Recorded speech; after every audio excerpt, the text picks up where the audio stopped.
In one of the leadership conferences I had in South Africa, Johannesburg, I was teaching about 5,000 pastors.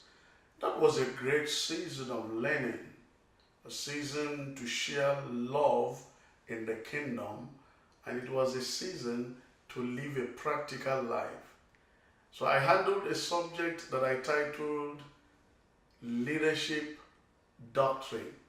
I am Dr. David Keynes, the president of Enjoy Leadership Institute. Around the world we travel, particularly to give an input into the works that great men are doing with regard to leadership, both in the sacred and in the secular world. Today I'm bringing this subject to us on leadership doctrine. What is doctrine within sacred context?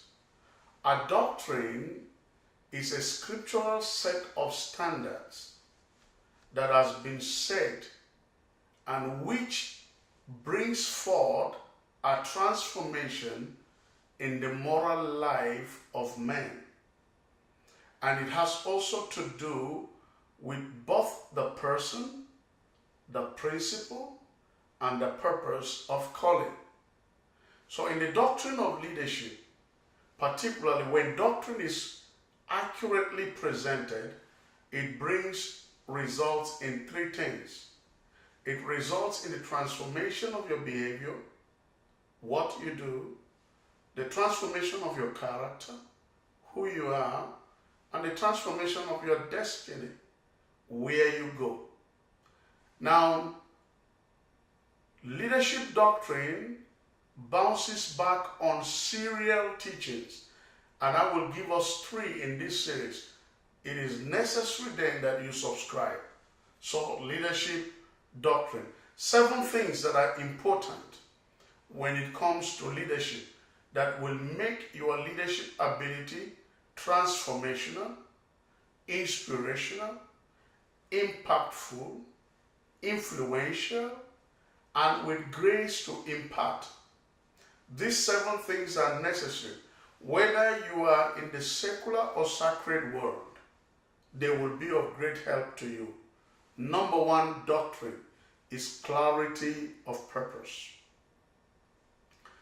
Any leader that wants to reach to the mark of excellence must have a defined purpose. Clarity of purpose, it what distinguishes you from other men. You must know what you are called to do, what you are in that office to achieve and become. So clarity of purpose cannot be missed. Jesus came on an assignment. It is to save people from sins. John, the Baptist, came on an assignment. It was specific to introduce Jesus. Moses was on an assignment to deliver Israel out of Egypt from the bondage of the Egyptians. Joshua was on an assignment. The assignment was specific to divide the land of inheritance to the tribes of Israel. Paul was on an assignment. It was specific. The assignment was to carry the gospel to the Gentiles. That's the purpose. Everything God does was purposeful. Clarity of purpose. Number 2 is consistency in prayer. Whoever you are, never you devalue the importance of prayer. Prayer is what connects you with a higher being for inspiration into excellence.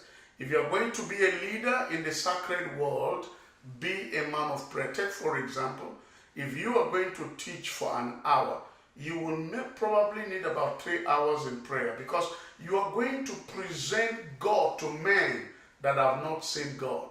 You know, as a minister of the gospel, you stand in between. You are standing to represent man before God, and you are standing to represent God before men. So you must be a man of prayer. You must have access to God and know exactly what his agenda is. And you should also be able to be close to man to know exactly what their challenges are. So there must be a connection, a consistency in prayer. Number 3 is connection with the people. Great leaders are men that are connected to the people. You are not in a political office, for example, for your own team. You are there for the people. You are there to represent the people.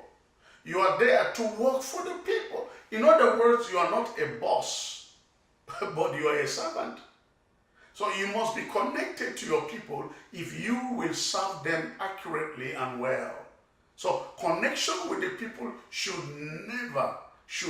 never be disregarded. You must be connected to the people.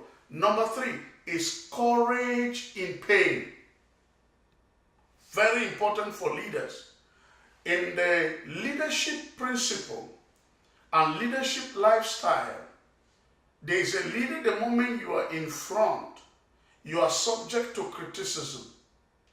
You are subject to abuse. There are some that will disregard you. There are some that will value you. There are some that will see you as nothing. So there are a lot of pains in leadership. Take, for example, Jesus Christ came to deliver the world. Do you remember that man that was his financial secretary? His name was Judas. It was the same Judas that sold him for 30 shillings. It's painful to be betrayed by the person you love.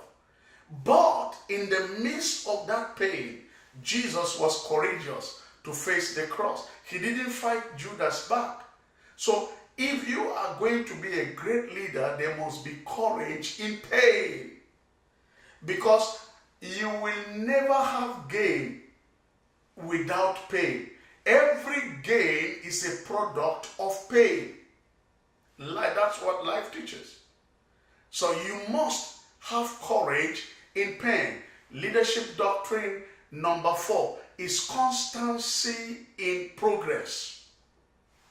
If you are a leader and you want to hit the mark of excellence, maintain this.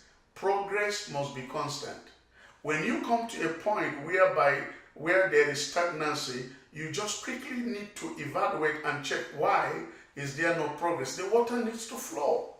If water does not flow, it cannot remain fresh. It is in the flowing that it turns to freshness. So there must be this in purpose, constancy in progress. Make sure you are making progress in every day of your life. What's the doctrine of leadership? Number 6 is cooperation in principles. Cooperation with principles. Principles cannot change. Methods may change. Strategies may change. But principles remain constant. So if you don't cooperate with principles, you will find yourself in the pit. So great leaders are men that build on principles. They walk based on principles. They talk based on principles. They carry out their assignments based on principles. Not only that, and that's the last one, the doctrine of leadership or leadership doctrine, it is confidence in power. Now listen to this. Power is good. Absolute power corrupts and destroys. One thing that is important, if you're going to be a great leader, you need confidence. Once you are there in the place of leadership, confidence is what makes you take charge. But listen to this. Your confidence is not in position. Your confidence should be in knowledge. Your confidence should be in the assignment, the purpose. Your confidence should also be in wisdom. Don't forget, good confidence must be purposeful. Good confidence must be principled. Good confidence must be peaceful. Good confidence must be the type that leads to prosperity. So, doctrine of leadership, clarity of purpose, consistency in prayer, connection with the people, courage in pain, constancy in progress, cooperation cooperation with principles, and lastly, confidence in power. I believe that you are God-given for transformation, and I hear it is a bright future. Do your best to subscribe and get the other series of this teaching that is right there in my YouTube. And God bless you. One more time, Dr. David King's Global Ministries. Be my guest and let's walk together into a colorful future. God bless you.